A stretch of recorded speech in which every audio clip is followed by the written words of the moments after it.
Good morning, students. Welcome to today's General English class. In this series of videos, I have been making the lesson Lost Spring Stories of Stolen Childhood.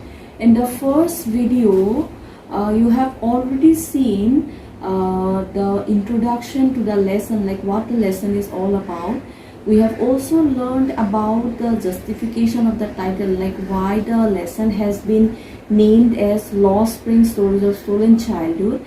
And after that we learned the themes of the lesson. So in this part we will start the chapter Lost Spring Stories of Stolen Childhood, although it has been started with you people, but still as most of the students were not present during the offline classes, so I would like to start it one more time. So be patient and listen to the explanation. It will help you out a lot in your exams. So the first part of the story which we are going to do is Sometimes I Find a Rupee in the Garbage. This is a story of a rag picking boy called Sahib who lives in an immigrant locality of Delhi called Simapuri. He lives a deprived life owing to poverty and deprivation. He is deprived of many normal pleasures of childhood. So let us look at the life of Sahib through the first part of the story. Sometimes I find a rupee in the garbage. Why do you do this? I ask Sahib, whom I encounter every morning, scrounging for gold in the garbage dumps of my neighborhood. Sahib left his home long ago. Set amidst the green fields of Dhaka, his home is not even a distant memory. There were many storms that swept away their fields and homes, his mother tells him. That's why they left looking for gold in the big city where he now lived. Now, in the first part of the story, we come to know about the author's acquaintance with a rag-picking boy called Sahib. So, mainly the first part deals with a conversation which takes place between the author Anis Young, who is writing a book on child labor, lost spring stories of stolen childhood, and a rag-picking boy called Sahib. So they are having a conversation, and our author always wonders why Sahib has to do rag picking, which is a very dirty sort of profession, because the rag picking boys, they have to work amidst the stinky garbage dumps where they will be scrounging for recyclable materials which they can sell for money. So Anis Young, the author is wondering why the boy has to look for something in such dirty garbage dumps. But our author probably doesn't understand that if rag picking boys like Sahib, if they do not do the work of rag picking, then they cannot earn a livelihood for themselves, because it is only by finding recyclable useful materials from the garbage dumps which they sell in order to get their livelihood. So they get their livelihood, they earn their livelihood by selling recyclable materials which they actually find from the garbage dump. And author, although she asks about it, she also advises Sahib to go to a school. So she says, Sahib says, I have nothing else to do, he mutters, looking away. Go to school, I says gravely, realizing immediately how hollow the advice must sound. There is no school in my neighborhood. When they build one, I will go. If I start a school, will you come? I said, half joking. Yes, he says, smiling broadly. A few days later, I see him running up to me. Is your school ready? It takes longer to build a school, I say, embarrassed at having made a promise that was not meant. But promises like mine abound in every corner of his bleak world. And now, the author, in a very half-joking manner, promised Sahib that that she would build a school for rag-picking boys like Sahib, and which she doesn't mean actually seriously. And later on, she was highly embarrassed at making such a promise, because promises like her abounds in every corner of Sahib's brick world. So promises, all promises are made to such street children, such child laborers from time to time, but hardly such promises are fulfilled. So when the author made the promise of building a school, which Sahib took seriously, the the author actually didn't mean it truly, and later on she got highly embarrassed for doing that, for making such a promise, because such promises are never made for child laborers, or they are never given such kind of beautiful life. They are deprived of schooling, they are deprived of the normal pleasures of childhood, so such kind of promises are hardly fulfilled for them. Okay, so after that we come to know that Sahib's full name is Sahib-e-Alam. It takes longer to, after months of knowing him, I asked him his name, Sahib-e-Alam, he announces. He doesn't know what it means. If he knew its meaning, Lord of the Universe, he would have a hard time believing it. Unaware of what his name represents, he roams the streets with his friends, an army of barefoot boys who appear like the morning birds and disappear at noon. Over the months, I have come to recognize each of them. The author's acquaintance with Sahib also make her friendly, or also let her recognize many other rag-picking boys who roam about with him. And after months of knowing Sahib, our author comes to know that his full name is Sahib-e-Alam. Sahib-e-Alam in English means Lord of the Universe. So the name is something which is an antithesis to Sahib's name. This name doesn't suit him, because when we say Lord of the Universe, the person is entitled to have everything. The person should be someone with prospects, with good prospects, with a rich and wealthy lifestyle. But if we look at Sahib's life, then he is leading a very poor and deplorable lifestyle. He is deprived of a school because his parents cannot afford a school for him. He is also deprived of the normal pleasures of childhood. So Sahib's name is not actually worthy. Sahib is not worthy of that name, or his Sahib, the name doesn't suit him truly. Alright, now in this part we learned about the conversation between the author Anisyung and the rag-picking boy Sahib. The author wanted to know the purpose behind scrounging the dirty garbage dump, and she hardly knew that if boys like Sahib, rag-picking boys like Sahib, if he doesn't do that work, then he will be deprived of a livelihood. So that is a thing which is essential for his living. Okay, the more he scrounges the garbage dump, the more money he makes actually.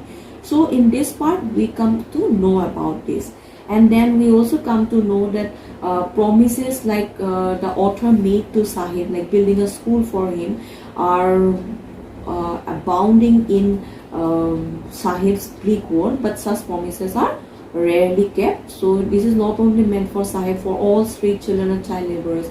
So many promises are made to them, but such promises are hardly fulfilled. Now in the next part of the story, we will come to know about the tradition of staying barefoot. So like why actually majority of children in India, they have to stay barefoot. Why they don't have a pair of shoes? Why they don't wear chappals? Why are they meant to stay barefoot? So we will come to know about it in the next part of the chapter. Why aren't you wearing chappal? I asked one. My mother didn't bring them down from the shelf, he answers simply. Even if she did, he will throw them off, adds another who is wearing shoes that do not match. When I comment on it, he shuffles his feet and says nothing. I want shoes, says a third boy who has never owned a pair all his life.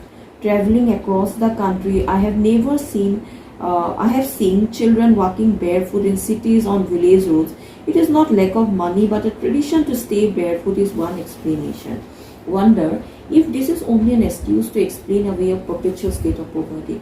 So our author, when she comes to know about when she comes to recognize all the rag-picking boys of our locality, she realizes that they do not wear shoes, or even though they wear improper shoes, or shoes which do not match, or they are completely shoeless at all. So she is wondering like what might be the reason for children staying barefoot, because she has not only seen children staying barefoot in cities, she has also traveled through villages where majority of the children do not wear shoes.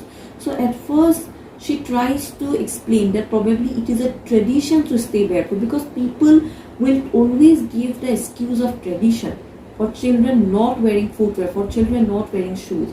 But our author is wondering that this is just a mere excuse to camouflage the real reason, that is poverty. It is mainly lack of money, it is scarcity of money, it is the impoverished actually lifestyle which make these boys shoeless, which deprive these children of the basic necessities of life. So like shoe is a basic necessity for a person, but now these boys, these poor children of India, they do not have a shoes to wear, they stay barefoot because their parents cannot afford shoes for them. They are shoeless because they are too poor to afford a pair of shoes. So the tradition of staying barefoot is always given, the excuse is already given that it is a tradition to stay barefoot, but according to our author, it is not tradition but poverty which deprived the children of shoes actually. And then the author remember a story which was told by a person from Udupi. I remember a story a man from Udupi once told me. As a young boy, he would go to school past an old temple where his father was a priest. He would stop briefly at a temple and pray for a pair of shoes. 30 years later, I visited his town and the temple, which was now drowned in an air of desolation. In the backyard where lived the new priest, there were red and white plastic chairs. A young boy dressed in a grey uniform, wearing socks and shoes, arrived panting and threw his school bag on a folding bed. Looking at the boy, I remembered the prayer another boy had made to the goddess when he had finally got a pair of shoes. Let me never lose them, the goddess had granted his prayer. Young boys like the son of the priest now wore shoes, but many others like the rag pickers in my neighborhood remained shoeless.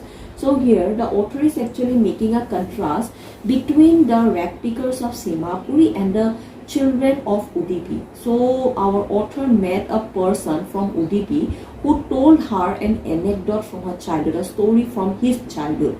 And when he was a small boy, he used to stay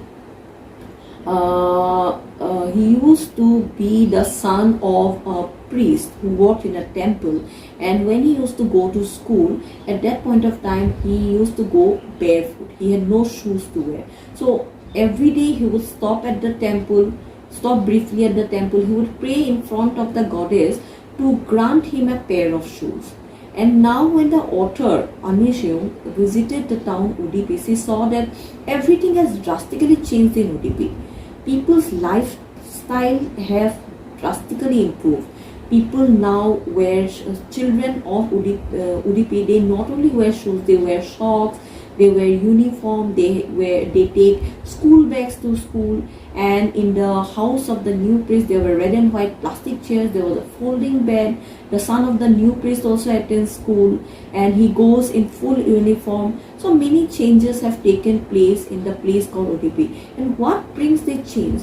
And this change, why isn't that change observed in your Simhapuri or for the rag pickers of Simhapuri? Because the rag pickers of Simhapuri, they are illiterate. They do not have the privilege of going to school. So it is education which brings a drastic change in our lifestyle. Education is a weapon which can help us to climb up the social ladder, which can help us to make our future lives better actually. And the children of Simhapuri, they don't have the privilege of going to school and therefore they are still shoeless. But people in Udupi, they have realized that as their children go to school, they need to wear uniforms, they need to wear shoes, they need to wear socks, they need to have a school bag, they need to change their lifestyle. So education brought a drastic lifestyle in the lives of the people of Udupi. But as children of Simhapuri are uneducated, therefore they do not have proper shoes to wear, they do not have shoes to wear actually. So this particular thing, the second part which I am explaining right now, mainly deals with the tradition of staying barefoot and the main reason, poverty, which is actually mainly responsible for children not wearing footwear or for not wearing shoes actually. So here I am going to end up the second part of the video. In the next class we will continue with the third part of the video. Thank you very much.